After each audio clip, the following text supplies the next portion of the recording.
To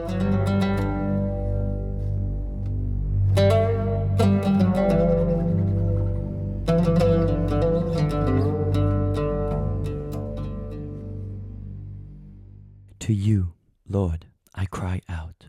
My rock, do not be deaf to me, lest you be silent to me and I become like those who go down to the pit. With these words, David begins his prayer in Psalm 28, crying out to the Lord to not let him go down like those who go down to the pit. He continues, hear the sound of my supplications when I cry to you for help, when I lift up my hands toward your holy inner sanctuary. At this point, the direction changes. He began by looking down to the pit and praying that he would not become like those who go down. Now he looks up, lifting his hands towards the sanctuary, the high and holy place where the Lord's presence dwells. David faces a great danger of some kind, though we do not know the specific situation. In the face of this danger, David paints a picture of the pit beneath him and the sanctuary above him. And the question is, will he go down or up? Down with those who go down to the pit, or up to the sanctuary of the Lord? This opening picture might also be created by a subtle wordplay. The Hebrew words for those who go down to the pit are yordei vor. The words for holy inner sanctuary are devir kochecha. In Hebrew poetry, it was common to match similar sounding words to create a pattern, a connection, as if they were painting with words and sounds. And that seems to be the case here. The word devir is a rare technical word referring to a back room, or in the context of the sanctuary, the inner room, the Holy of Holies. Interestingly, this word devir is never used in biblical poetry. And in the Psalms especially, there were lots of other ways, very common ways, to speak of the sanctuary, never using this word, devir. It is possible then that this word was chosen for a special reason. See, the consonants in devir, dalet, bet, resh, match exactly the final three consonants of yordei vor, those who go down to the pit. To the ancient Hebrew ear, this would have created a sound play connecting these words. Why? Again, they were painting with words, and here the picture is of David with the pit beneath him and the sanctuary above him, not wanting to go down like those who go down to the pit, but to go up to the sanctuary, to the inner holy place, lifted and helped by the Lord. So, the opening question of Psalm 28 is up or down. Where will David go? However, Psalm 28 is not just about David. There are two other very important groups, the wicked and God's people, Israel, who are David's people. He is their king. And when we read Psalm 28 carefully, we find that these two groups are also caught up in the tension between up and down. The first way we see this is between David and the wicked. We've already heard David's prayer to not be like those who go down to the pit. But he continues in verse 3, do not drag me away with wicked people, with evildoers. In both these verses, it's like there is a force pulling David down, and that force is connected to the wicked, the evildoers. And with that, David makes his prayer specific. Do not drag me away with wicked people, but give to them that which is according to their deeds. Repay them their dealings. Since they do not regard the deeds of the Lord and the works of his hands, he, the Lord, will tear them down, and he will not build them up. Again, we have an up-down prayer, where David is accusing the wicked, showing who they really are, that they might get what they deserve and be torn down, not built up. And the way David paints this prayer with words, again, is fascinating. So first he wants to show who the wicked really are. And again, he uses wordplay. Those who speak peace with their neighbors, but speak evil in their hearts.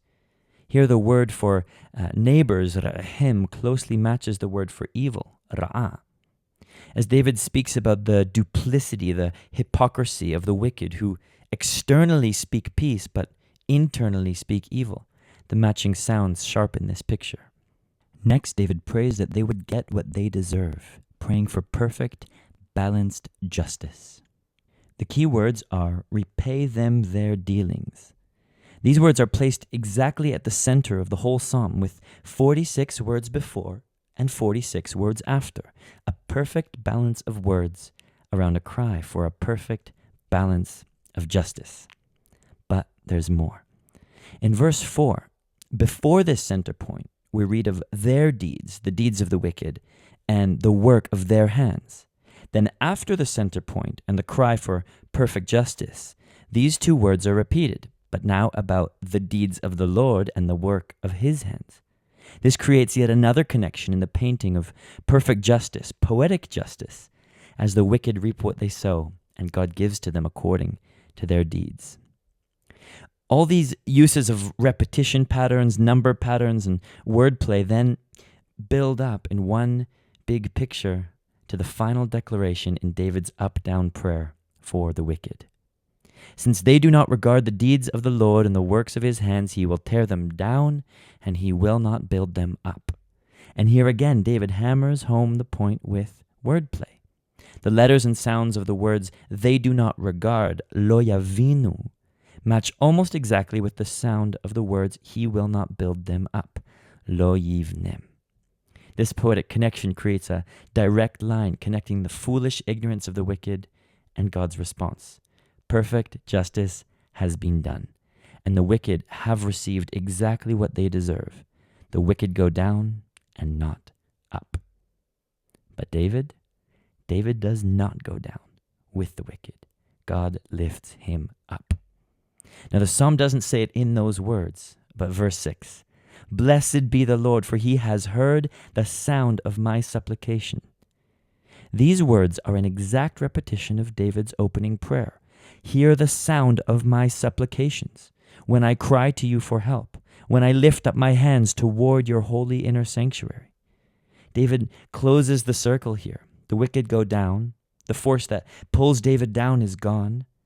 David has been lifted up to the sanctuary, to God's presence, to the place where he can call the Lord blessed, praying, the Lord is my strength and my shield, and in him my heart trusted, and I was helped. But David cannot stay in that place of praise alone. The wicked have gone down. David has been lifted up. But David is the king, the representative of his people, of God's people. The Lord is my strength. The Lord is the strength of his people.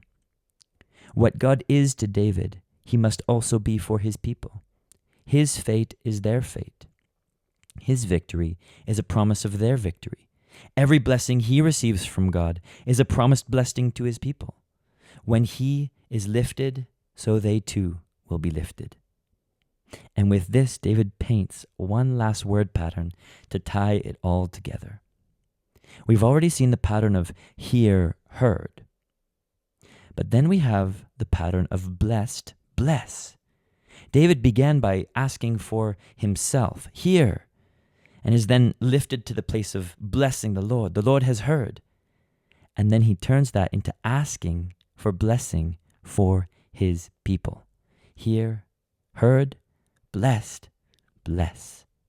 Save your people and bless your possession, and shepherd them and carry them forever. But there's just one more. In verse 2, David lifts up his hands toward the holy inner sanctuary, using the word nasa, the simple form of the verb in the kal stem. In his desperation, David reached up. He stretched out his hands, lifting them up to the one who lifts him up. In this desperate act of lifting, of reaching up with whatever faith he had, King David sets in motion the journey of the next 7 verses, which finishes with a completely different act of lifting up. Shepherd them and carry them forever. The word carry here repeats the same word or the same Hebrew root for lift, above, nasa. but in a different verb form, here the PL form, with a richer meaning of not just a one-off lifting up, but a consistent, faithful, strong act of carrying and bearing continuously. Just as the Lord lifted David, so too will he lift and carry his people. So, who goes up and who goes down? Since they do not regard the deeds of the Lord and the works of his hands, he will tear them down and he will not build them up. But blessed be the Lord, for he has heard the sound of my supplications, lifting me up from the pit. He is my strength and the strength of his people, lifting them up and carrying them forever.